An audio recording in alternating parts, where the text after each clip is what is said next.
علمت شوف تيفي أن الفنان المغربي عبد الحفيظ الدوزي تمكن من الفوز بلقب برنامج ماستر شيف النجوم في نسخته الثانية، والذي يعرض على القناة الثانية خلال رمضان.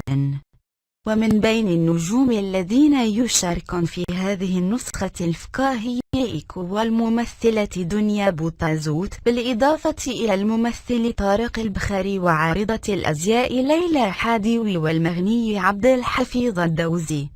ويحظى البرنامج بنسبة متابعة كبير كل خميس على القناة الثانية، حيث يكون النجوم المغاربة في مهمة لإعداد أطباق محددة وأخرى من اختيارهم، وبناء على آراء لجنة التحكيم والنتائج المحصل عليها يتم إقصاء أحد المتبارين. لا تنسى الاشتراك لكي يصلك كل جديد.